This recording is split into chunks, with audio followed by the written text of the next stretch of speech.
निवडणुकीच्या निकालापूर्वी news 18 mega exit पोलनुसार बिहारमध्ये NDA सत्ता राखणार, 140 ते 150 जागांचा अंदाज.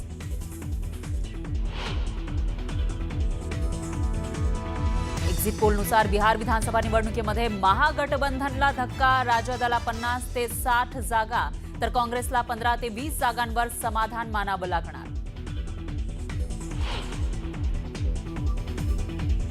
दिल्लीतील स्फोटाला जबाबदार असलेल्यांना आणि षडयंत्र रचणाऱ्यांना सोडणार नाही, दोषींना कठोर शिक्षा देणार.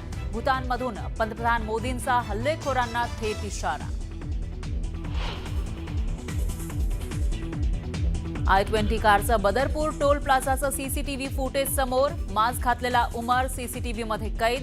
सकाळी 8:13 सीसीटीव्ही समोर.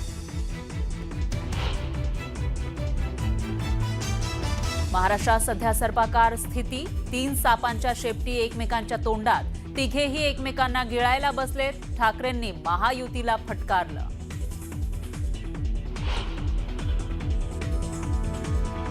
मुंबई महापालिकेतील 227 वॉर्डसाठी आरक्षण सोडत जाहीर, 114 वॉर्ड महिला उमेदवारांसाठी आरक्षित. रवी राजा, यशवंत जाधव, आशिष चेंबूरकर यांना आरक्षण सोडतीचा फटका.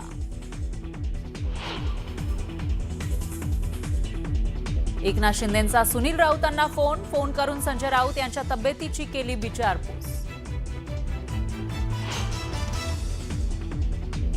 उद्या प्रचंड मोठा घोटाळा समोर आणणार, अंजली दमानियांचा गौप्यस्फोट, तर अजितदादांनी राजीनामा देणं अपेक्षित, दमानियांची मागणी.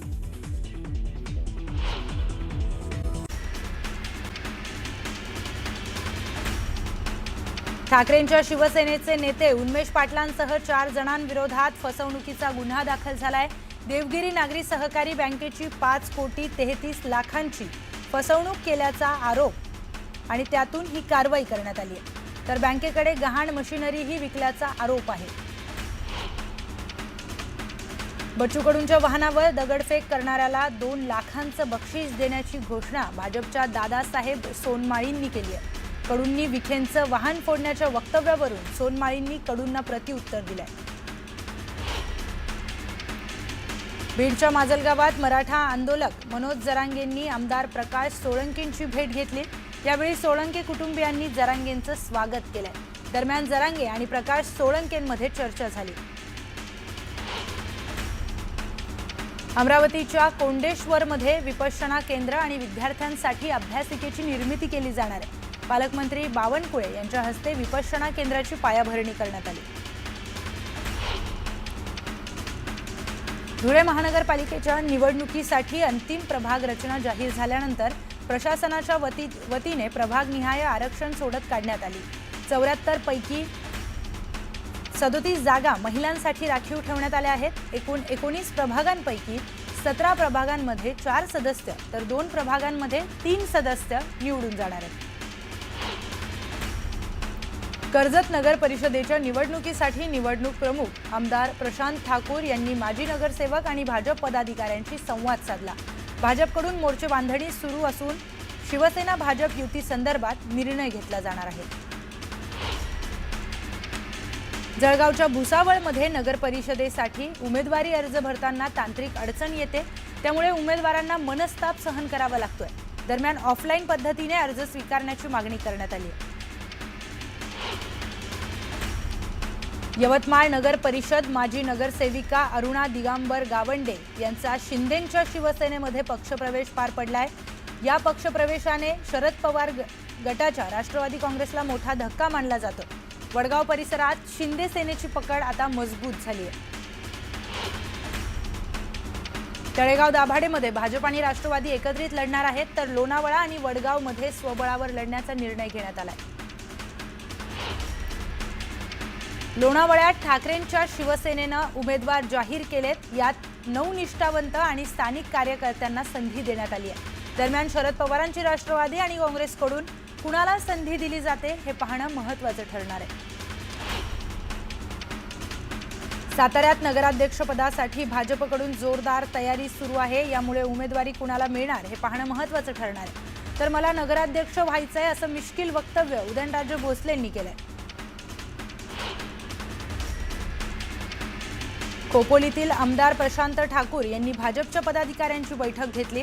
जास्तीत जास्त नगरसेवक निवडून आणण्यासाठी तयारीला लागण्याचे आदेश त्यांनी दिले।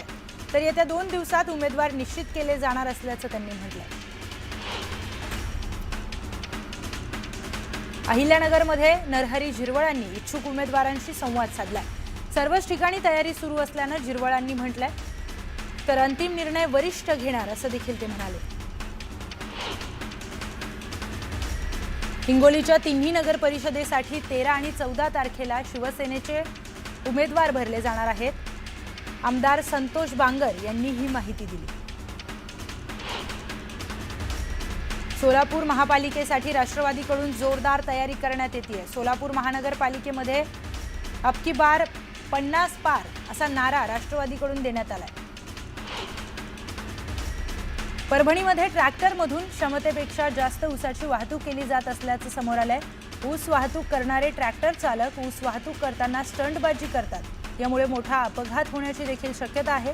त्यामुळे पोलीस प्रशासनाने याकडे लक्ष देण्याची मागणी स्थानिकांनी केली आहे। कोल्हापुरातील नागाळा पार्क इथे बिबट्याने पोलिसांवर हल्ला केल्याची घटना घडली आहे। सोमवारी रात्री मेरीवेदर ग्राउंड या ठिकाणी काही वाहनधारकांना हा बिबट्या दिसला होता।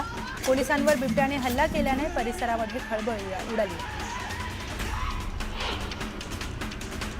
साताऱ्यातील जोशी विहीर येथे दुसरी राज्यस्तरीय दांडपट्टा अजिंक्यपद क्रीडा स्पर्धा पार पडली। रक्षक प्रतिष्ठान, महाराष्ट्र राज्य आणि स्पोर्ट्स दांडपट्टा असोसिएशन सातारा यांच्या संयुक्त विद्यमाने ही स्पर्धा आयोजित करण्यात आली होती। सातारकरांनी या स्पर्धेला उत्स्फूर्त प्रतिसाद दिला। जळगाव जिल्ह्यात थंडीच्या कडाक्याला सुरुवात झाली आहे। जळगाव जिल्ह्याचं तापमान 10 अंशाखाली गेल्यानं पहाटेच्या सुमारास दाट धुक्याची चादर पसरली आहे। जळगावमध्ये गेल्या 3 दिवसांपासून थंडीचा कडाका वाढला असून तापमान 10 अंशाच्या खाली गेलंय। मध्य प्रदेश आणि राजस्थानमधून येणाऱ्या थंड हवेच्या प्रवाहामुळे थंडीची तीव्रता वाढतीये। तर येत्या काही दिवसांमध्ये तापमान आणखी घसरून 8 अंश सेल्सिअस पर्यंत पोहोचण्याचा अंदाज हवामान विभागाने वर्तवला। गोंदिया जिल्ह्यात 3-4 दिवसांपासून थंडीचा जोर हा चांगलाच वाढलाय। जिल्ह्याच्या तापमानात घसरण झाली असून 10.4 अंश सेल्सिअस इतक्या तापमानाची नोंद करण्यात आली आहे। थंडीचा जोर वाढल्याने नागरिकांनी काळजी घेण्याचं आवाहन आरोग्य विभागाच्या वतीने करण्यात आलंय।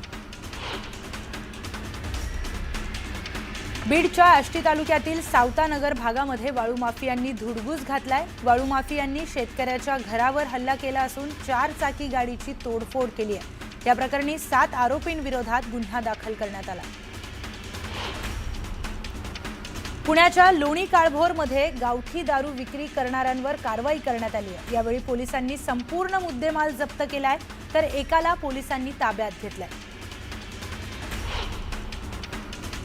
बार्शी तालुक्यात बस वेळेवर येत नसल्यानं विद्यार्थ्यांना नाहक त्रास सहन करावा लागतोय। बार्शी ते खडकोणी दरम्यान बस वेळेवर धावत नसल्यानं विद्यार्थ्यांचं नाहक नुकसान होत आहे। तातडीने बस सेवा नियमित वेळेमध्ये सुरू करण्याची मागणी करण्यात आली आहे। नागपूरमध्ये एका बापाने मुलाला वाचवण्यासाठी शेती विकली आहे। शेती विकून 30 लाखांमध्ये मुलाचा उपचार केलाय। भारतातील पहिले यशस्वी HSCT बोन मॅरो प्रत्यारोपण नागपूरमध्ये पार पडले। रत्नागिरीमधील खेड बहिरवली मार्गावरील नांदगाव येथे अज्ञात वाहनाच्या धडकेने बिबट्याचा मृत्यू झालाय। खेड परिसरामध्ये वाहनाच्या धडकेने वन्य प्राण्यांचा मृत्यू होण्याच्या घटना या वारंवार घडतायत असं स्थानिकांचं म्हणणं आहे। मावळमध्ये शेती कामांदरम्यान शेतात 14 फुटांचा अजगर आढळलाय। यामुळे शेतकऱ्यांमध्ये भीतीचं वातावरण निर्माण झालंय। दरम्यान सर्पमित्राच्या सहाय्याने अजगराला जंगलात सोडण्यात आलं। मलकापूर उपजिल्हा रुग्णालयातील कर्मचारी आणि डॉक्टरांकडून रुग्णांना सेवा सुविधा पुरवल्या जात नाहीत, तर रुग्णांना उपचारासाठी बुलढाण्याला पाठवलं जातं। या विरोधात संताप व्यक्त करत शिवसेनेसह नागरिकांनी आंदोलन केलं। पुढील 8 दिवसात सुधारणा न झाल्यास रुग्णालयाला टाळं ठोकण्याचा इशारा इथल्या नागरिकांनी दिलाय। दिल्लीत झालेल्या बॉम्बस्फोटानंतर मनमाड रेल्वे स्टेशनवर हाय अलर्ट जारी करण्यात आलाय। डॉग स्क्वॉडच्या मदतीने स्टेशन परिसरासोबत रेल्वे गाड्या आणि प्रवाशांच्या सामानाची कसून तपासणी केली जाते।